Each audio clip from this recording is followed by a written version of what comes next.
Hello and thanks for joining us. Good evening. Here are the headlines in the Northwest. We're live at court as a husband's accused of drugging and raping his wife. 12 other men face various charges of sexually assaulting the same woman. The brother of the late, great bass player Manny tells us about plans to honour the Stone Roses star and his brave family. The singer Russell Watson tells us why he's fighting to stop the closure of his local animal rescue centre.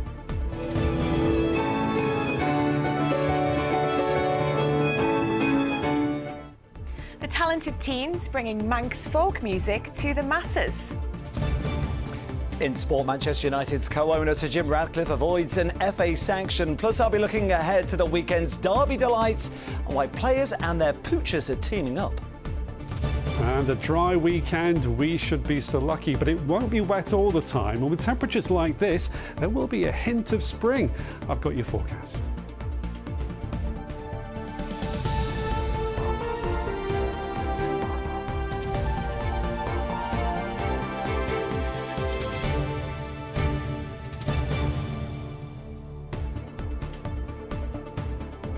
So first tonight to those shocking allegations made against a man who's accused of drugging and raping his wife over a number of years. The man, who's in his 60s and from Stockport, can't be named to protect the identity of his wife. He appeared in court along with 12 other men who also face various charges of sexually assaulting the woman. Our reporter Emma Sweeney was at the hearing and joins us live now from Minchell Street Crown Court in Manchester. Emma. Well, there's a number of reporting restrictions in place which limits just how much we can go into detail, but we were told today that the charges relate to a 20-year period dating back to the early 2000s. There are 13 defendants, the majority of them from Greater Manchester, some of them from outside the area, and they're aged between 28 and 73.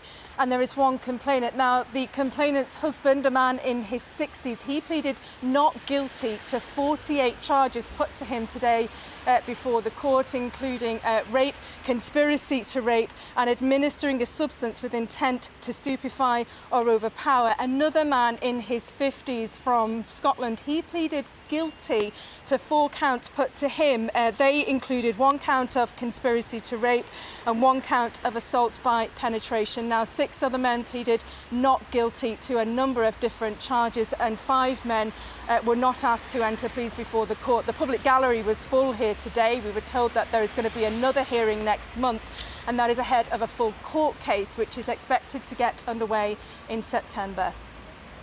Court in Manchester tonight, thank you. And if you've been affected by any of the issues discussed in that story, there are links and signposts to places where you can get help and advice on our website. Go to itv.com/Granada. More of the day's news now, and a former professional footballer has been charged with the attempted murder of a man who was shot in Huyton. Patrick Lacey, who played for Chester and Accrington Stanley, has been charged after a man was left in a critical condition. 3 other men have also been charged in connection with the incident. Drones fitted with laser mapping technology will be used to track illegal waste dumps in the northwest. The Environment Agency say trained pilots will aim to capture more evidence of illegal fly tipping, such as these sites in Bickershaw and Knowsley. Merseyside Police will deploy live facial recognition vans at Everton's home game against Manchester United on Monday night. The technology will be in place on approach to the club's new Hill Dickinson Stadium on the city's docks. It's being used to help identify people on watch lists and those wanted for serious offences. The man who's set to pilot Bluebird on its return to Coniston says it'll be an incredible honour. Dave Warby is a well-known speed pilot from Australia whose father set the current world water speed record in 1978. Bluebird will run on Coniston Water later this year, the scene of its crash for the first time in 59 years. Growing up around world water speed record breaking as a young child, seeing the footage of Donald Campbell's records, Sir Malcolm Campbell's boat, it's just part of my life. I knew who these people were long before I knew who the Australian cricket team or footballers were, so to actually be here now and got some experience driving a jet boat around 280 mile an hour, it's an absolute surreal experience just to be here, let alone be involved with driving the boat.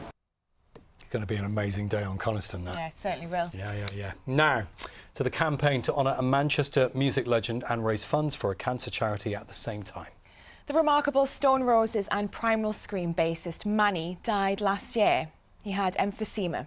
Manny had already lost his wife Imelda to cancer in 2023. The couple were parents to twin boys who are now aged 13. A fundraiser has been set up for a permanent mural to Manny in his hometown, with any money left over to be donated to the cancer charity Maggie's, which helped his wife. Yeah, the design for the artwork's been chosen by Manny's brother Greg.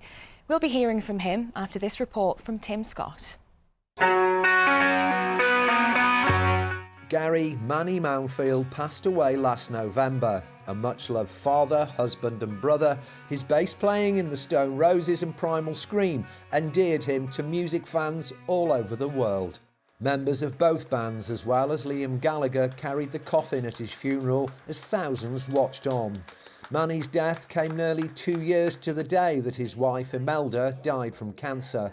Manny and Imelda fundraised for cancer charity Maggie's after they'd helped Imelda cope with the disease.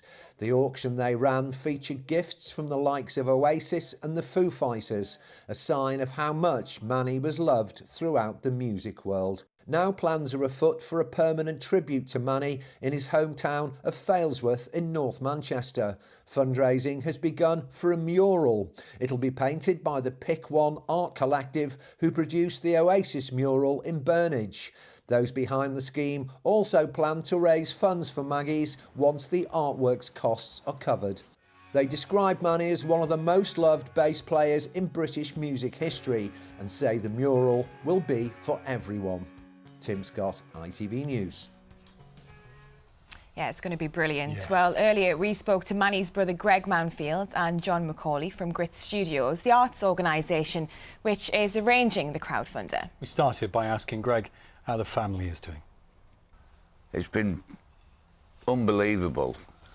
It's like, from when he passed to my phone never stopped for ever with bombarded. I went on radio silence for 2 weeks because I couldn't deal with it. And it was comforting, but at the same time, it hurts. It's hard. Yeah. John, you are organising this crowdfunder. Tell us why it means so much to you to be part of it. I mean, I first met Manny in 2010. I took a band on tour in China and Manny agreed to come with us. It was the first time I'd ever organised anything like that.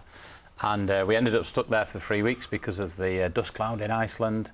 And he was just brilliant. He was just oozing positivity, full of humour, and just had an energy about him. And, you know, it put me on the path I'm on now, really. So, obviously, once, you know, the funeral had happened and Christmas was out of the way, we do lots of Grit Studios, which is a non-for-profit. We do lots of mural work, and I rang up Greg and said, look, we need to do a mural for Manny. We need to celebrate him. There's so much love out there for him. And the crowdfunder's a great way for lots and lots of people to get involved and show their appreciation for Manny. So tell us about this tribute then. Tell us about this mural. So we're working with a local street artist who goes under the name Pick One Art. He recently did an amazing mural of Liam and Noel on the side of Mr. Sifters in Burnage. So he's something else. It's incredible. So he's a brilliant portrait artist, and we've the three of us have had a chat, haven't we, and gone through some designs, and we're confident. We've got a lovely big wall right in the middle of Failsworth where Manny grew up. So it's got all the ingredients to be something special. And it's a place that means something to you too, Greg. Yeah, well, me and our kid have drunk in there many times with DJ Johnny Dawson, and it's one of our local haunts for the pint. Giant wall on the side of a pub. Giant wall on the side of a pub, which is perfect because it's on a busy main road which heads to the M60 turn-off. So everyone driving out of Manchester is going to see it. It's going to see it, yeah. So What a it's fitting perfect. tribute. It's a perfect spot. Me, John and Chris just said, because it's non-profit, we'll do it for Maggie's. Keep the legacy going, if you know where I'm coming from. keep the legacy going, what our kid and Mel did. So. And of course, anyone that donates will know that they've contributed to this fantastic mural, but also helping Maggie's. It's a good cause. Maggie's is brilliant. Greg, John, thank you so much for coming in, and good luck with the fundraiser. Yeah, thank you for having us. And there's more on that story and details of the crowdfunder on our website at itv.com/Granada. It's going to be absolutely brilliant. Next tonight, to the man who says he owes his sobriety to losing his sight. Ray Clements from Liverpool had issues with addiction for more than 30 years. But it was when he discovered he had a rare genetic condition, he decided to transform his life and become sober. He's been speaking to our Merseyside correspondent, Andy Bonner. Ray Clements is a changed man. He's celebrating 4 years clean, and he says he doesn't recognise his former self. Good boy. I think I've always been an alcoholic, to be honest. How bad did things get for you? I could drink 2 to 4 litres of vodka a day, but I remember sort of waking up on the bed face down with a bottle of vodka in my hand. Them times were often. I remember sitting at the end of the bed, debating whether I'd take my own life because I couldn't deal with it anymore. I pushed everybody away. And forward. Good boy. Ray realised he was at a crucial moment when he woke up beside a glass of vodka the morning after his diagnosis. Thanks to recovery meetings and a sponsor who wouldn't counter any excuses, Ray's turned his sight loss into his superpower. He now spends his time giving back to the community through sport and has even played blind baseball for Great Britain. And forward.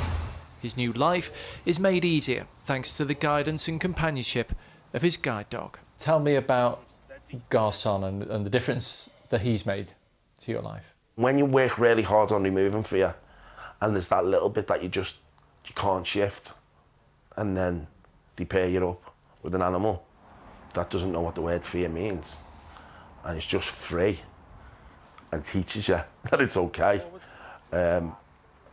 He's taught me so much. Do you think that your visual impairment made a big difference to your life? Losing my sight is the reason I'm clean and sober. That's the truth. That's the truth. I was full of fear. Finding out about my mental health is because of my sight. Playing sport is because of my sight. Sight loss is the best thing that's happened to me. It doesn't make it easy, but it's the best thing that's happened to me in my life. Because I'm not existing anymore, I'm living. You know, I often say this, but life is an uphill struggle. But the view from the top is beautiful. Ray says if he keeps giving back, he will stay clean, and he hopes his story will inspire others facing challenges to never give up hope. Andy Bonner, ITV News, Liverpool. Well, next, an animal sanctuary in Greater Manchester is making an urgent plea for help amid soaring costs, a rise in neglect cases and a drop in donations, which has left them struggling to pay their vets' bills. Yeah, Animals in Distress, which is based in Earlham, says hopes are fading it'll still be open and able to celebrate its 60th anniversary next year. Well, they're being supported by Earlham's most famous son, the singer Russell Watson. Our entertainment correspondent Caroline Whitmore has more. Melanie, talk to me about Animals in Distress. We rescue all sorts of animals, road traffic accidents, unwanted, animals where people have passed away and there's nowhere for these animals to go. If there's no one for them in the family, we make sure they're all okay with the vets, neuter them if they need it and find them their new home. Charity is in dire straits, to be honest. In the 30-odd years I've been with them, we've never struggled like this before. So we're having to find more per week to keep the sanctuaries running. Some of the bigger charities can afford to go on TV, but we can't afford that. So when people like Russell Watson kind of puts our name forward, we're very grateful for that.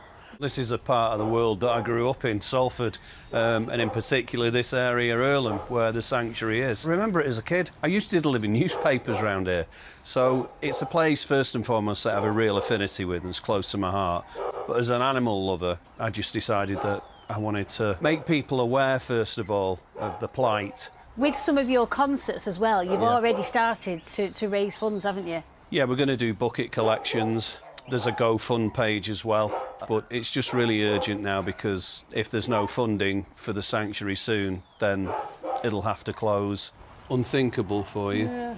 They asked us to come to one of his concerts, which was absolutely fantastic. And, you know, it's not usually my scene, but I loved it. And one nice thing that's come out of this is Melanie was saying she's a bit of a rocker, but she did enjoy your concert. so you've cheered her up there, Russell. I like to think we help cheer a lot of people up. This is Jack and Jill. They're two males. There's actually 2 sites, isn't there? One here in Earlham and one in Littleborough near Rochdale. Both sites are affected. It's all one charity. Animals can't say, we need help. The clue's in the name, animals in distress. They're all looking for that special home, but only take one if you're wanting one. That is the most important thing. Only take one if you want one. Oh, bless them. How can you resist? You're watching Granada Reports. Time for sport, and Manchester United's co-owner Sir Jim Ratcliffe won't be charged by the FA. Here's David. Yeah, this relates to his controversial comments he made about the UK being colonised by immigrants. He's avoided punishment, but he has been reminded of his responsibilities as a participant in English football. Well, the billionaire apologised if anyone felt offended by what he'd said in a Sky News interview. Well, today is the first time we've heard from United's head coach since Sir Jim's remarks, and Michael Carrick says he's proud of the diversity at the club. Throughout the years, as a player, as member of staff, as a supporter, I think we're really proud of the environment and the culture that we've got at the club, and equality and diversity and respect for each other is something that we look to carry through every day. And I've travelled the world and I know what this club means to an awful lot of people, so fully aware of the responsibility, and we're trying to carry that out every single day. Well, there are plenty of all North West matchups across the Football League this weekend, starting tonight with the Lancashire derby between Blackburn and Preston. Well, the 2 meet at Ewood Park in the Championship in Michael O'Neill's first home game in charge at Rovers. Both sides need the win, with Blackburn looking to move away from relegation and Preston going for the playoffs. There's 3 Northern Ireland players in the Preston squad as well, so it's maybe a team that I've watched a little bit more over the last 12-18 months than other teams in the Championship. But, you know, they've had a strong season. You know, they're just outside the playoffs. But the rivalry will be there, and the game will be, you know, have a nice edge to it, and that's what we want. Every game's hard. We're coming into an arguably even tougher game now because of the situation and the derby and the new manager. We've got a great away following, so for all those reasons, it's a big game and a game that you want to come out on top of. Well, from a Lancashire derby to a Merseyside one now, and Liverpool and Everton face each other in the 5th round of the Women's FA Cup on Sunday. The FA Cup is unbelievable. We absolutely love playing in the FA Cup. It's such a historic, obviously, thing to be a part of. So I think to play against Liverpool also is really special, and we're really looking forward to it. That's the dream, to win an FA Cup, and I think this team is absolutely fantastic. We have a lot of quality. I think we're growing as a team every day, and yeah, we'll always think about that. Well, away from football, United's players have been taking part in some fun canine capers. Captain Maya Letitia, along with Millie Turner and Gabby George, teamed up with their dogs Mocha, Pongo and Ralph in the WSL Football's Golden Paw Trophy. To mark Love Your Pet Day, the players and their furry friends took on an obstacle course in a test of agility and communication. Yeah, we're just going to see whose dog is the most talented. This is Pongo. We didn't actually think he was going to be as big as he was. Well, I signed for United in 22, I think it was. And I was like, oh, I think I'm going to get a dog. I don't know where he's gone, but he's a bit crazy. Here he comes. Ralph is energetic, feisty and crazy. A bit like me.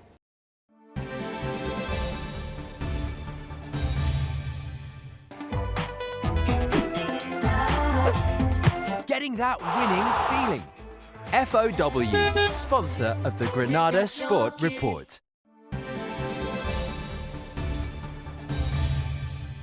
And finally from me to another amazing run from Atherton's Olympic champion Keely Hodgkinson, who smashed the world record for the fastest indoor 800 metres.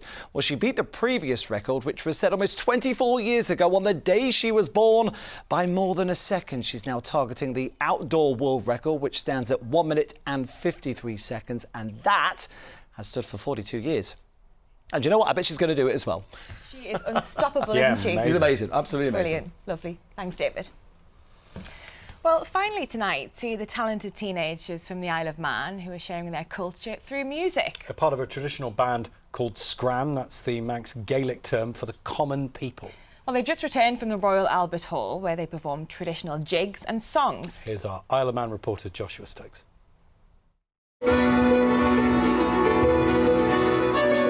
Celebrating Manx tradition through music. This is Scran, the teenage band bringing island culture to the next generation. It's very important to us as we're getting to show our Manx sets to other people that enjoy Manx music. It's changed me as a musician, it's improved me very much, and I am a more confident person as a result of it. So I think it's just the most wonderful project. And it's a project that's taken Manx culture across the water, from a spontaneous performance on the island's ferry to an appearance at the Royal Albert Hall for the youth proms. Oh, that was absolutely incredible, because compared to all of the theatres and stages in the Isle of Man, they're obviously quite big, you get hundreds of people watching you, but the Royal Albert Hall was thousands of people and it was absolutely incredible. I think the Manx word for it is actually Yundasak, translated to something like wonderful. The crowd were going absolutely wild, and that was just the best thing to be in. Back on the island, their latest show forms part of a celebration as islanders mark the year of the Manx language, or Blen na Gilga in the native tongue. Manx culture is definitely reaching further and further across the world, and hopefully this year, with the Year of the Manx Language, we're going to reach even more people. It shows that it's a living culture and the tradition is carrying on, and it's being made relevant to the modern day and to contemporary society. A year to celebrate Manx talent and the culture at the very heart of the Isle of Man. Joshua Stokes, Naigtfish ITV, Ellen Vannin. A talented bunch and talented Josh. Yeah, like that. Nice touch. Let's get the weather. Here's Nick. Mom, wet wipes, toilet or bin? Bin. Why? United Utilities sponsors ITV Granada weather. Hello, there have been some soaking downpours around today and it will be wet at times into the weekend, though not all the time. And the signs of spring out there will be in some sunshine on Sunday. That looks to be the brightest day of the two this weekend, so some sunny spells around. And that hint of spring helped by the mild feel, highs in double figures, not just this weekend, but well into next week as well. Now there is low pressure close by, it's given us the downpours today, and there will be more wet weather tomorrow and a scattering of showers on Sunday, but it does look as if Sunday will offer the brightest weather. For now, though, still a few showers going into this evening. Then it's drier for a time, though later in the night we'll see further outbreaks of rain pushing northwards. A fresh to strong southwesterly wind, particularly across the Isle of Man, continuing into tomorrow. And overnight temperatures, though, holding up, so no concerns about frost, around 7 to 9 degrees. As we kick off the weekend with the sunrise at 7:18 and a sunset tomorrow at 5:32. So into tomorrow morning, then some early rain soon clearing away. Then we're dry for a few hours. There may be a few hints of brightness around, but venturing out into the afternoon, there'll be some prolonged downpours coming our way, really quite heavy at times, blustery with these, though temperatures not struggling to get into double figures, easily at around 10 to 12 degrees. And then going into the second half of the weekend, well, Saturday evening looking very wet. Beyond that, though, just a few showers moving through. You can see overall, it is looking brighter on Sunday, more of those sunny spells around. Still wet at times into next week, though still very much on the mild side. Cleaned up well. United Utilities sponsors ITV Granada weather. Thank you, Nick. Signs of spring, but still so much rain on the map. Boo! That's Granada Reports this Friday evening. Yeah, our latest update is after tonight's news at 10. But for now, from all of the team here, thank you very much for watching. Bye-bye. Bye-bye.